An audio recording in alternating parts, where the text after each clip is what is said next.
11 men were about to die.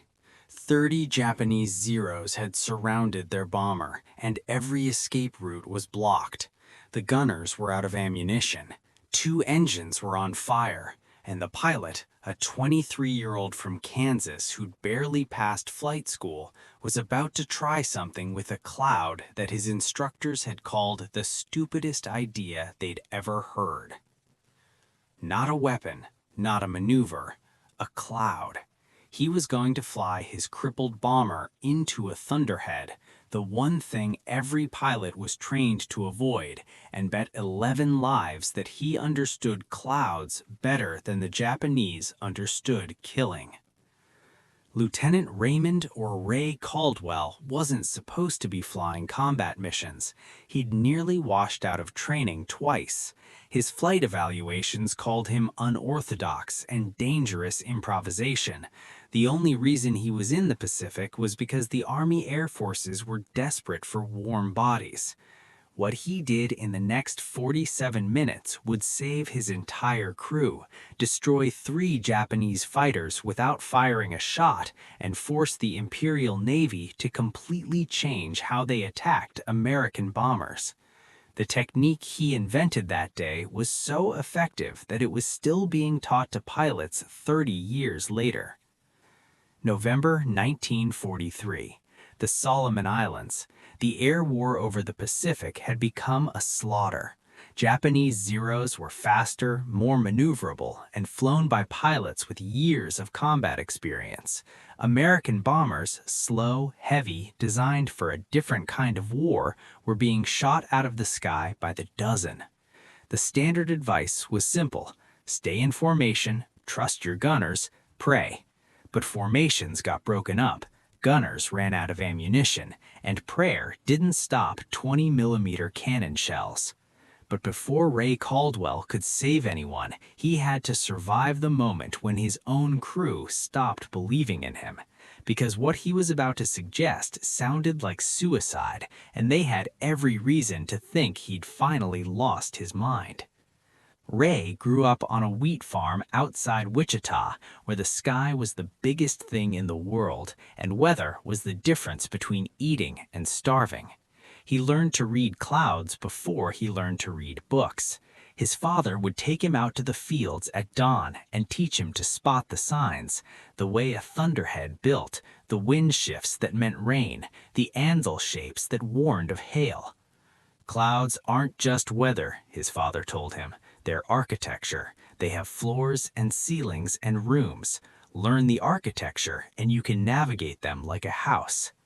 Ray never forgot that, even when it nearly got him kicked out of the Army. In flight training, he drove his instructors crazy. Standard doctrine said to avoid clouds, especially thunderheads, at all costs. The turbulence could tear a plane apart. The lightning could fry instruments. The updrafts and downdrafts were unpredictable and deadly. Ray kept arguing that the doctrine was wrong. Clouds weren't random chaos, they had structure. If you understood the structure, you could use it. His instructors told him to shut up and fly by the book. He shut up. He didn't stop thinking. During his first months in the Pacific, Ray spent every spare moment studying the clouds. The tropical thunderheads were different from Kansas storms. Bigger, more violent, but also more predictable.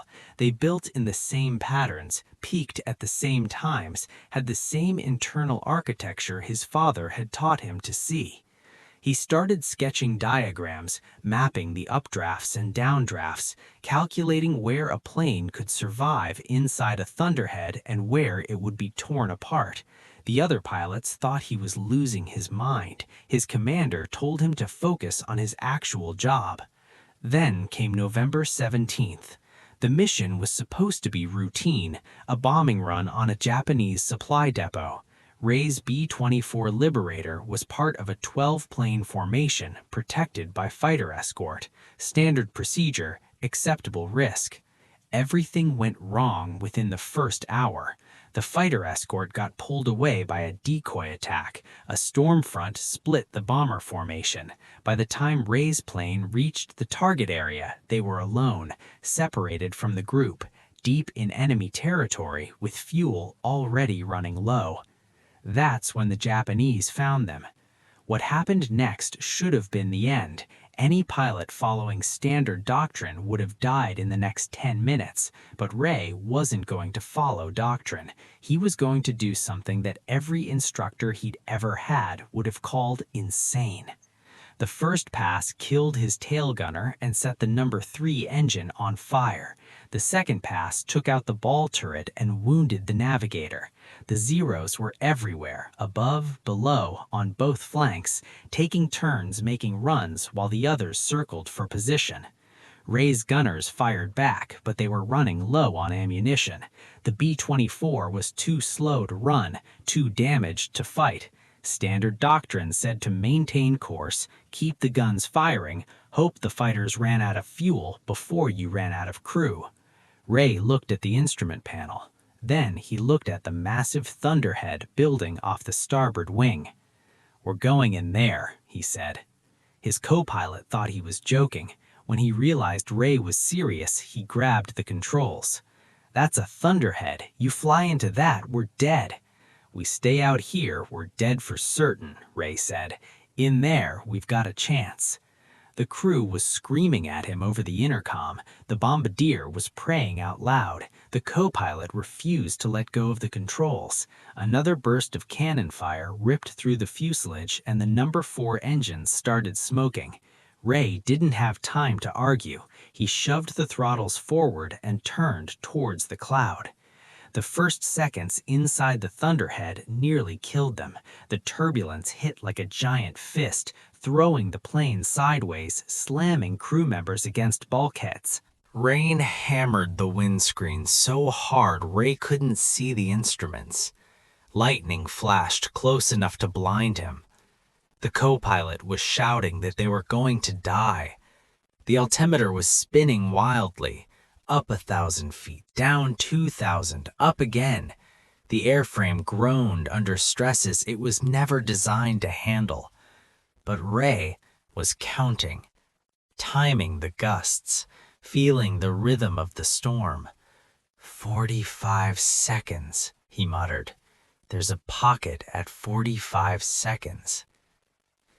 His father had taught him that thunderheads weren't solid chaos. They had structure, columns of rising air, channels of falling air, and between them, pockets of relative calm.